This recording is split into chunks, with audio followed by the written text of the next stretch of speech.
ಹಸಿ ಈರುಳ್ಳಿ ತಿನ್ನುವ ಅಭ್ಯಾಸ ಎಲ್ರಿಗೂ ಇರುತ್ತೆ ಅಲ್ವಾ. ಹಸಿ ಈರುಳ್ಳಿ ತಿನ್ನೋದು ನಮ್ಮ ಆರೋಗ್ಯಕ್ಕೆ ಒಳ್ಳೆಯದೋ ಕೆಟ್ಟದ್ದು, ಹಸಿ ಈರುಳ್ಳಿ ತಿನ್ನಬೇಕು ಬೇಡವಾ ಅನ್ನೋದನ್ನು ಇವತ್ತಿನ ವಿಡಿಯೋದಲ್ಲಿ ನಾನು ತಿಳಿಸ್ಕೊಡ್ತೀನಿ. ಇದ್ರ ಜೊತೆಗೆ ಹಸಿ ಈರುಳ್ಳಿ ತಿಂದಾಗ ಬಾಯೆಲ್ಲ ಒಂಥರ ಸ್ಮೆಲ್ ಬರ್ತಾ ಇರುತ್ತೆ ಅಲ್ವಾ. ಸೊ ಬಾಯಿ ಸ್ಮೆಲ್ ಬರದೇ ಇರೋಂಗೆ ಯಾವ ಥರ ಹಸಿ ಈರುಳ್ಳಿನ ತಿನ್ನಬೇಕು ಅನ್ನೋದನ್ನು ಇವತ್ತಿನ ವಿಡಿಯೋದಲ್ಲಿ ನಾನು ಒಂದು ಟಿಪ್ಸನ್ನು ನಿಮಗೆ ಹೇಳ್ಕೊಡ್ತೀನಿ.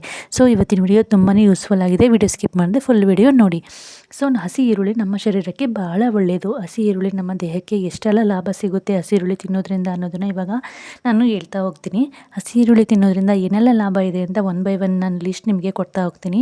ಈರುಳ್ಳಿ ನಮ್ಮ ಆರೋಗ್ಯಕ್ಕೆ ಭಾಳ ಒಳ್ಳೆಯದು, ಏಕೆಂದರೆ ಈರುಳ್ಳಿಯಲ್ಲಿ ವಿಟಮಿನ್ ಬಿ ಇದೆ, ವಿಟಮಿನ್ ಸಿ ಇದೆ, ಪೊಟ್ಯಾಷಿಯಮ್ ಇದೆ, ಫೋಲಿಕ್ ಆಸಿಡ್ ಇದೆ. ಸೊ ಇದೆಲ್ಲ ಇರೋದ್ರಿಂದ ನಮ್ಮ ಆರೋಗ್ಯಕ್ಕೆ ತುಂಬಾ ಲಾಭ ಇದೆ. ಸೊ ತುಂಬಾ ಹೆಲ್ತ್ ಇಶ್ಯೂಸನ್ನು ಕಂಟ್ರೋಲ್ ಮಾಡುವಂತಹ ಒಂದು ಶಕ್ತಿ ಈರುಳ್ಳಿಇದೆ ಅಂದರೆ ತಪ್ಪಾಗೋದಿಲ್ಲ. ಆಯುರ್ವೇದದ ಪ್ರಕಾರ ಈರುಳ್ಳಿ ಒಂದು ಬೆಸ್ಟ್ ಮೆಡಿಷನ್ನು. ಸೊ ಎಷ್ಟೋ ಔಷಧಿಗಳಿಗೆ ಈರುಳ್ಳಿನ ರಸವನ್ನು ಯೂಸ್ ಮಾಡುವಂತಹ ಪ್ರಕ್ರಿಯೆ ಕೂಡ ಇತ್ತೀಚಿನ ದಿನಗಳಲ್ಲಿ ನಡೆಯುತ್ತಿದೆ, ಏಕೆಂದರೆ ಅಷ್ಟು ಒಳ್ಳೆಯ ಲಾಭ ಈರುಳ್ಳಿಯಲ್ಲಿ ಇದೆ. ಕಡಿಮೆ ಖರ್ಚಲ್ಲಿ ನಮ್ಮ ಆರೋಗ್ಯನ ಚೆನ್ನಾಗಿ ಇಟ್ಕೊಳ್ಬೋದಂಥ ಒಂದು ಬೆಸ್ಟ್ ಮೆಡಿಷನ್ ಅಂದರೆ ಅದು ಈರುಳ್ಳಿ ಅಂತ ಹೇಳಿದರೆ ತಪ್ಪಾಗಲ್ಲ. ಏಕೆಂದರೆ ಇದು ಜೀರ್ಣಕ್ರಿಯೆನ ಇಂಪ್ರೂವ್ ಮಾಡುತ್ತೆ. ಯಾರಿಗೆಲ್ಲ ನಿದ್ದೆ ಸರಿಯಾಗಿ ಬರ್ತಿರಲ್ಲ, ನಿದ್ದೆ ಪ್ರಾಬ್ಲಮ್ಸ್ ಯಾರಿಗೆಲ್ಲ ಇದೆಯಲ್ಲ, ಸೊ ಅವರೆಲ್ಲ ಈರುಳ್ಳಿ ತಿಂತಾ ಬರೋದ್ರಿಂದ ಅವರಿಗೆ ನಿದ್ದೆ ತುಂಬಾ ಚೆನ್ನಾಗಿ ಬರುತ್ತೆ. ಸೊ ಈರುಳ್ಳಿ ತಿಂದರೆ ನಿದ್ದೆ ತುಂಬಾ ಚೆನ್ನಾಗಿ ಬರುತ್ತೆ. ಸೊ ನೀವು ಇದನ್ನು ಬೇಕಾದ್ರೆ ಟ್ರೈ ಮಾಡಿ ನೋಡ್ಬೋದು. ಸೊ ಬ್ರೀತಿಂಗ್ ಪ್ರಾಬ್ಲಮ್ ಯಾರಿಗೆಲ್ಲ ಇದೆ, ಯಾರಿಗೆಲ್ಲ ಉಸಿರಾಟದ ಸಮಸ್ಯೆ ಇದೆ, ಅವರಿಗೂ ಕೂಡ ಸಾಲ್ವ್ ಆಗುತ್ತೆ ಈರುಳ್ಳಿ ತಿನ್ನೋದ್ರಿಂದ. ನಮ್ಮ ಶರೀರಕ್ಕೆ ಒಳ್ಳೆಯ ಕೊಬ್ಬು ಈರುಳ್ಳಿ ತಿನ್ನೋದ್ರಿಂದ ನಮಗೆ ಸಿಗುತ್ತೆ. ನಮ್ಮ ದೇಹದಲ್ಲಿರುವ ಕೆಟ್ಟ ಕೊಲೆಸ್ಟ್ರಾಲನ್ನು ಕರಗಿಸೋದಕ್ಕೆ ಈರುಳ್ಳಿ ತುಂಬಾ ಹೆಲ್ಪ್ ಮಾಡುತ್ತೆ. ಯಾರೆಲ್ಲ ವೆಯ್ಟ್ ಲಾಸ್ ಮಾಡಬೇಕು ಅಂತ ಇದ್ದೀರಲ್ಲ ಅವರೆಲ್ಲ ಈರುಳ್ಳಿ ಸೇವನೆಯನ್ನು ಮಾಡ್ತಾ ಬರೋದ್ರಿಂದ ವೆಯ್ಟ್ ಲಾಸ್ ಆಗೋದು ಗ್ಯಾರಂಟಿ ಅಂತ ಹೇಳಿದರೆ ತಪ್ಪಾಗಲ್ಲ. ಸೊ ಈರುಳ್ಳಿಯಲ್ಲಿ ಸಲ್ಫರ್ ಇದೆ, ಇದು ನಮ್ಮ ಕೀಲುಗಳ ಆರೋಗ್ಯಕ್ಕೆ ತುಂಬಾ ಒಳ್ಳೆಯದು. ಯಾರಿಗೆಲ್ಲ ಕಾಲು ನೋವಿರುತ್ತೆ, ಸೊ ಮಂಡಿ ನೋವಿರುತ್ತೆ, ಅವರೆಲ್ಲ ಈರುಳ್ಳಿ ತಿಂತಾ ಬರೋದ್ರಿಂದ ಅವರಿಗೆ ಇದೆಲ್ಲ ಪ್ರಾಬ್ಲಮ್ಸು ದಿನದಿಂದ ದಿನಕ್ಕೆ ಕಮ್ಮಿ ಆಗ್ತಾ ಹೋಗುತ್ತೆ. ಇದಲ್ಲದೆ ಕ್ಯಾನ್ಸರ್ ಅಂತಹ ಒಂದು ಭಯಂಕರವಾದ ಒಂದು ರೋಗವನ್ನು ದೂರ ಮಾಡುವ ಶಕ್ತಿಯು ಕೂಡ ಈರುಳ್ಳಿಗಿದೆ. ಸೊ ಇದ್ರ ಜೊತೆಗೆ ಹೃದಯದ ಆರೋಗ್ಯಕ್ಕೂ ಕೂಡ ಈರುಳ್ಳಿ ತುಂಬಾ ಒಳ್ಳೆಯದು. ನಾವು ನಿಯಮಿತವಾಗಿ ಈರುಳ್ಳಿಯನ್ನು ಬಳಸ್ತಾ ಬರೋದ್ರಿಂದ ಹಾರ್ಟಿಗೆ ಸಂಬಂಧಪಟ್ಟ ಯಾವುದೇ ಪ್ರಾಬ್ಲಮ್ಸು ಕೂಡ ಬರೋದಿಲ್ಲ. ಸೊ ಈರುಳ್ಳಿ ಅಷ್ಟು ಒಂದು ಒಳ್ಳೆಯ ಬೆಸ್ಟ್ ಮೆಡಿಷನ್ ಅಂತ ಹೇಳ್ಬೋದು.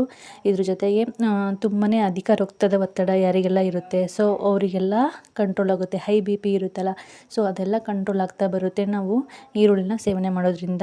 ಶುಗರ್ ಪೇಷಂಟು ಅಷ್ಟೇ, ಇದನ್ನು ನಿಯಮಿತವಾಗಿ ತಿನ್ನೋದ್ರಿಂದ ಶುಗರು ಸಹ ಕಂಟ್ರೋಲ್ ಆಗುತ್ತೆ. ಮತ್ತು ಇನ್ನೊಂದು ಟಿಪ್ಸ್ ಹೇಳಬೇಕು ಅಂದರೆ ಈರುಳ್ಳಿ ರಸಕ್ಕೆ ಸ್ವಲ್ಪ ಜೇನುತುಪ್ಪವನ್ನು ಬೆರೆಸಿ ತಿನ್ನೋದ್ರಿಂದ ಶೀತ, ಕೆಮ್ಮು, ಜ್ವರ ಇದೆಲ್ಲ ಕಡಿಮೆ ಆಗುತ್ತೆ. ಸೊ ಯಾರಿಗೆಲ್ಲ ಶೀತ, ಕೆಮ್ಮು, ಜ್ವರ ಇರುತ್ತಲ್ಲ, ಸೊ ಅವರೆಲ್ಲ ಒಂದು ಸ್ವಲ್ಪ ಈರುಳ್ಳಿ ರಸಕ್ಕೆ ಸ್ವಲ್ಪ ಜೇನುತುಪ್ಪವನ್ನು ಬೆರೆಸಿ ತಿಂದು ನೋಡಿ ಬೇಕಾದ್ರೆ ನೀವು. ಸೊ ಆಟೋಮೆಟಿಕ್ಕಾಗಿ ಸ್ವಲ್ಪ ಕಂಟ್ರೋಲ್ ಆಗುತ್ತೆ. ಈರುಳ್ಳಿ ತಿಂದರೆ ಇನ್ಫೆಕ್ಷನ್ನು, ಅಲರ್ಜಿ ಸಮಸ್ಯೆ ಇದೆಲ್ಲ ಕಮ್ಮಿ ಆಗ್ತಾ ಬರುತ್ತೆ.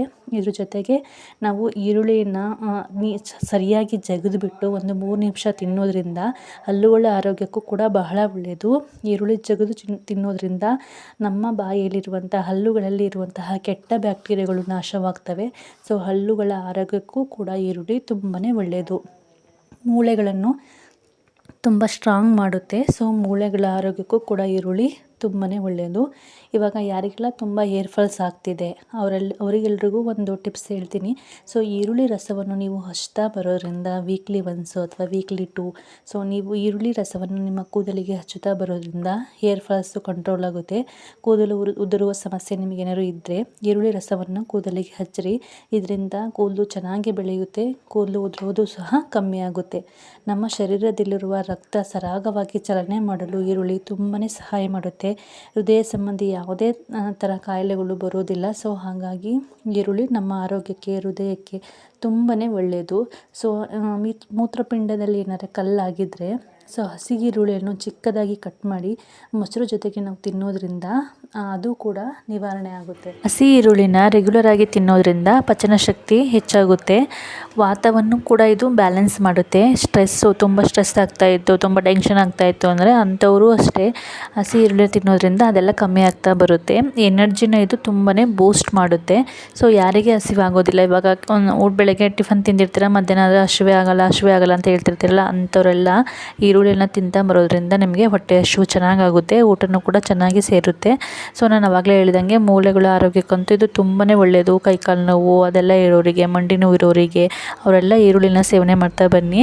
ಸೊ ಇವಾಗ ಈರುಳ್ಳಿ ತಿನ್ನೋದ್ರಿಂದ ಬಾಯೆಲ್ಲ ಸ್ಮೆಲ್ ಆಗುತ್ತೆ ಅಂತ ಕೆಲವೊಬ್ಬರು ತಿನ್ನೋದನ್ನು ಬಿಡ್ತಿರಲ್ಲ. ಸೊ ಅಂಥವರಿಗೆ ಒಂದು ಟಿಪ್ಸನ್ನು ಹೇಳ್ತೀನಿ. ಸೊ ವಾಸನೆ ಬರಬಾರ್ದು ಅಂದರೆ, ಈರುಳ್ಳಿ ತಿಂದಾಗ ಬಾಯಿ ವಾಸನೆ ಬರಬಾರ್ದು ಅಂತಂದರೆ ಈರುಳ್ಳಿನ ಕಟ್ ಮಾಡಿದ ಮೇಲೆ ಒಂದು ಸ್ವಲ್ಪ ನೀರಿನಲ್ಲಿ ಚೆನ್ನಾಗಿ ತೊಳೆದ್ಬಿಟ್ಟು ಒಂದು 2 ನಿಮಿಷ ಅದನ್ನು ನೀರಿನಲ್ಲಿ ಬಿಡಿ. ಆವಾಗ ಅದು ಸ್ಮೆಲ್ ಒಂದು ಸ್ವಲ್ಪ ಕಡಿಮೆ ಆಗುತ್ತೆ. ನೀವು ಆಮೇಲೆ ಅದನ್ನು ಈರುಳ್ಳಿನ ತಿನ್ನೋದ್ರಿಂದ ಬಾಯಿ ಸ್ಮೆಲ್ ಆಗೋದಿಲ್ಲ. ಹಾಗೆ ಈರುಳ್ಳಿಯಲ್ಲಿ ಇರುವಂತಹ ಖಾರದಂಶನೂ ಸಹ ಕೂಡ ಕಮ್ಮಿ ಆಗುತ್ತೆ. ಸೊ ಅಂದರೆ ಏನಪ್ಪ ಅಂದರೆ, ಈರುಳ್ಳಿ ಕಟ್ ಮಾಡಿದ ತಕ್ಷಣ ನಾವು ತಿಂದರೆ ನಮಗೆ ಹೆಲ್ತ್ ಬೆನಿಫಿಟ್ ಸ್ವಲ್ಪ ಜಾಸ್ತಿ ಸಿಗುತ್ತೆ.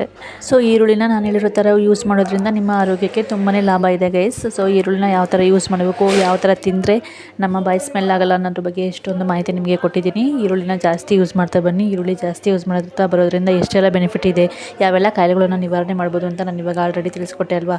ಸೊ ಇವತ್ತಿನ ವಿಡಿಯೋ ನಿಮಗೆಲ್ರಿಗೂ ಇಷ್ಟ ಆಯಿತು ಅಂತ ಅಂದ್ಕೊಳ್ತೀನಿ. ವಿಡಿಯೋ ಇಷ್ಟ ಆದರೆ ಪ್ಲೀಸ್ ಲೈಕ್ ಮಾಡಿ, ಶೇರ್ ಮಾಡಿ, ಹಾಗೆ ನನ್ನ ಚಾನಲ್ನ ಸಬ್ಸ್ಕ್ರೈಬ್ ಮಾಡ್ಕೊಳ್ಳಿ. Thanks for watching. Thank you so much.